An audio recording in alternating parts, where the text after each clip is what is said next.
Naruto Shippuden Ultimate Ninja Storm 2 is here, but does it live up to its predecessor? Thankfully, yes it does, and then some. 2008's Ultimate Ninja Storm was arguably the best Naruto game around, and this sequel easily outdoes the original in pretty much every way possible. The visuals are still incredibly faithful to the anime, and the sound design is superb.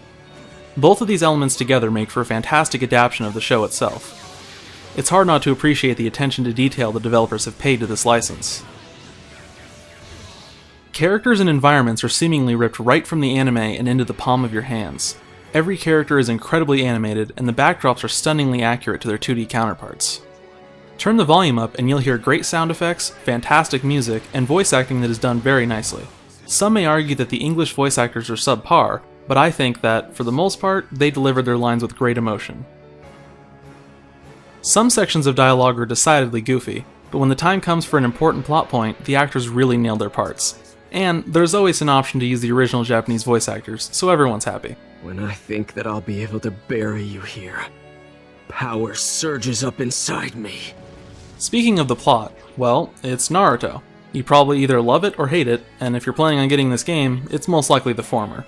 I personally know the story as well as you could expect a fan to, so the changes stood out to me. What also stood out was how little they had to change.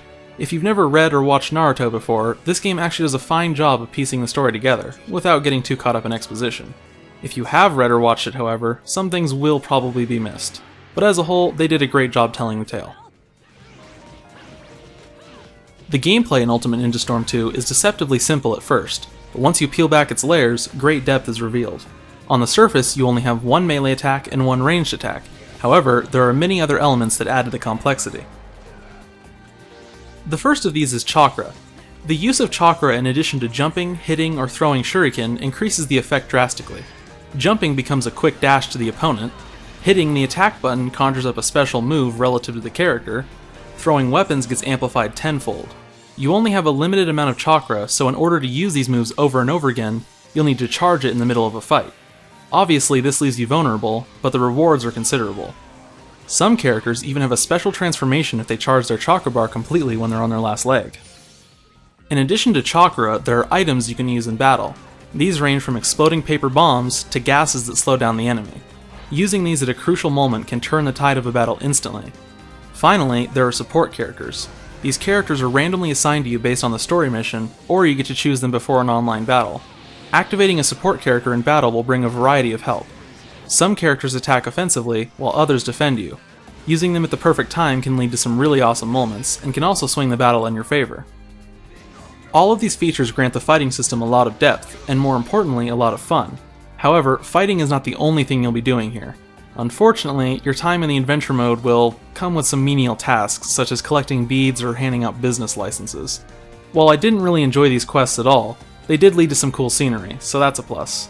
Just wandering through the incredible recreation of the Naruto universe is fun in and of itself. Luckily, most of those jobs can be skipped, and then you can get to the amazing boss battles in this game. Seriously, those things are epic. I'm willing to forgive the fact that a lot of the stuff in the fights never actually happened, or happened somewhere else entirely, simply because of how awesome they are to play. It also helps knowing that the game goes from the beginning of Shippuden all the way up to the Pain arc. The single player mode is exceptionally lengthy, and absolutely worth playing through. Of course, you'll have to play through it in order to unlock all the characters, which some may be turned off by if they only want to jump online.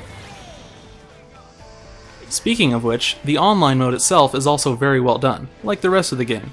You start off with 0 points, and as you win more and more fights, your rank goes up from beginner to genin to jonin, and so on.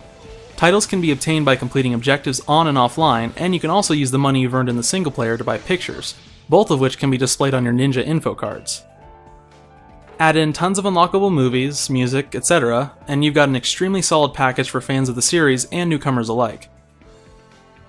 Oh, and you can play as Tentens, so... well, never mind, that doesn't really help anything.